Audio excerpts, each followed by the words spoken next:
Hey, so one of the more common questions that I get is what would be the best way to organize all of my content? If you're teaching an online course, odds are you've got a lot of it. There's quizzes, discussions, content items, and trying to figure out where to put it all and how to guide students through it is half the battle. Most of the questions that I get from students who are looking for something, it's just usually a design issue and they're not entirely sure of where to go.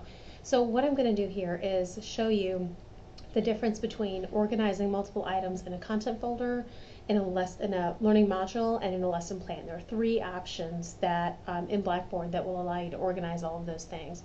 So the first example, obviously, I'm going to go ahead and show anybody in case they don't know what it is here. But if I go into Build Content and I go to Content Folder, then it's very simple. I just go ahead and type in a name, I can type in a description, what's here. Go ahead and copy that since I'm going to use that later. And then you have a couple of different options. You can allow them to view the content, you can track the number of views, or you can have date and time restrictions. For content folders, that's it. Those are your only options. So if I go ahead and click submit, then I can see at the bottom of my page here that I have my folder example. And as I click into that folder, I can go ahead and build any other kind of content that I could need. But there are two other options that are available here. So if I go into Build Content, I can see Learning Module and Lesson Plan are both options here as well. I'm going to go to Learning Module first, and I'm going to say, you have to title them all. So I'm going to type Learning Module Example, and type in my description.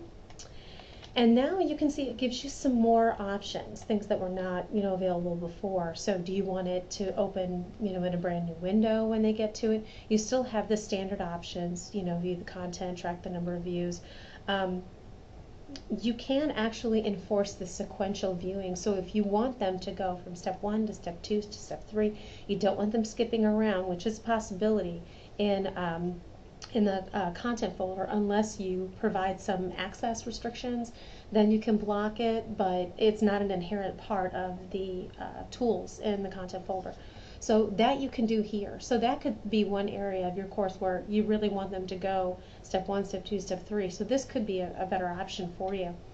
It also allows them to show a table of contents, so as you develop multiple items, they can see what's in the folder. Maybe they just can't access them unless they go through them in the right order, depending on how you have it set up. So if I go ahead and click Submit, then I'll show you just the icon of what it looks like. You can see that it's actually like a notebook folder with little tabs in it, so that kind of shows the difference between from the student view anyway.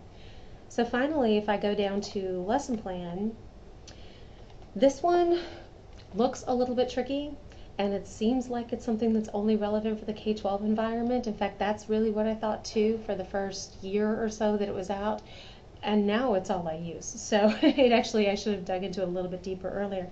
So I'm going to type in lesson plan example, and there are two sections here. You've got content information and curriculum resources. So what the lesson plan option does, if you scroll down, you can provide information like instructional level, instructor. The objectives part is really what got me going on it, because all of this information, subject area, and you can add more things too. So if you go up to the top here, you can add a lesson plan section. So if there's like a location of where that lesson's going to be, or student grouping, instructions, all of these other things can be put in there. So you can actually develop your lesson as you would really, and I mean it's designed for a K-12 environment. You don't have to take it that far, but these are all the different options that you have for organizing all of that content, telling students what they're supposed to be doing with it, what's expected, any other information they could possibly need. Now you can do that in a folder, and you can do it in a module as well, but it shows up as a content item. And I'll show you when I show you the example that the way this content information is shown, it is indented on both sides and it's grayed out. So the difference between the content information, and then if I go to save and continue, I'm going to go to curriculum resources, and then it looks just like the folder. So it's the same kind of information. So that, I'm going to say that that's okay. I'm not going to add anything to it. And then if you scroll down, you can see that the lesson plan template, looks like a spiral notebook of some kind. So those are the differences. Now let me show you what this actually looks like in a class setting. So the first one, if I go into the Tech for Faculty site, there is an area under Where is it? Issues and trends, we have copyright and accessibility. And these were done with modules in place. My edit mode is off, so I'm going to see this from the student view. So if I click on, let's say, accessibility, this is what we were talking about with the table of contents. You can actually see subcategories in each one of them. And now if I click, let's say if I click there, okay, that will automatically take me to that website. So this one is not restricted to you can only use them in order. If it were like that, then I would have to use this little arrow over here, and I can just move on to the next piece. As you can see, there are actually subfolders within here, so I can move on to each individual area. Now, the trick though, and the thing that I think I really don't like about this, is that when you move to an area that is a web link, it automatically takes you to that piece. So let me see if I can find one here that, those are all mashup, so it's not going to take me anywhere. Take a look at how to caption.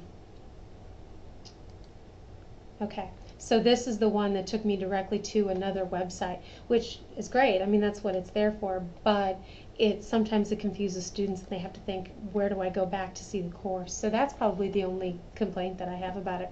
Otherwise, it's a nice, clear sequencing of all of the information. From your view, however, if you turn the edit mode on, you can see that you could actually go in and look at all of these different options that you have. If I look on 508 compliance, let me take a look here. Oh, okay. So it will let you see multiple items in a row here. I only have 2 embedded in each one, so it's kind of hard to get the gist. But if you had a whole bunch, you would be able to see those all in one listing here. So your view is a little bit different than what students see. Now, if I were to go and look at, let's say, a course, lesson plan, that was the other option. So these are some courses that or use lesson plans for all of the units. So if I click on this one, so you can see it's the same view that you had before. I'm just going to show you though what it looks like when the edit mode is off, because then you can get a view for what the students are looking at. And this is kind of what I was talking about. So for the description, for this course, I just put in a picture because I thought that was better. But I have, and you can rename, by the way, all of those sections, the to-do, the objectives, all this. I changed it to to-do so that everybody knows these are all the things you have to do in this class. The red items are the ones that are graded. There are rough time frames listed here, an approximate time to complete the entire unit.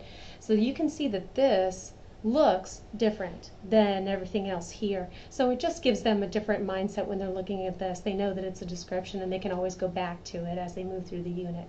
And then you can see the rest of the content here. So those are all the basic differences.